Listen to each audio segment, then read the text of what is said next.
இத்தலம் சூர்ணா கோவிலில் இருக்கக்கூடிய சூரிய பகவானுக்கு ஈசான்யத்தில் இருக்கிறதுனால அந்த சூரியனோட குரு இவர். இந்த இடத்துல சூரியனோட வெளிச்சம் உதயத்திலையும் அஸ்தமனவர்லையும் ஈஸ்வரன் மேல் தன்னுடைய வெளிச்சத்தால் ஈஸ்வரனே தரிசனம் பண்ணுறாருன்றது இந்த இடத்தோட கருத்து.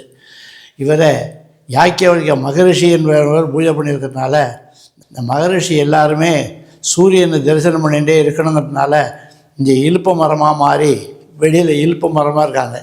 அந்த இலுப்ப இலையில் ஒளிப்பட்டு அதனுடைய ரிஃப்ளெக்ஷன் இந்த சூரிய கோடீஸ்வரர் மேலே பட்டுக்கிட்டே இருக்கிறதுனால சூரியனோட வெளிச்சம் உதயத்தில் அஸ்தமனம் வரலையும் இருக்கும்.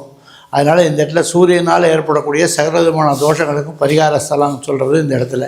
சூரியங்கிற பிதாமகர் தகப்பனாரால் ஏற்படக்கூடிய பாவ புண்ணியங்களை அத்தனைக்கும் நிவர்த்தி பண்ணக்கூடிய ஈஸ்வரனுங்கிறது இந்த இடம்.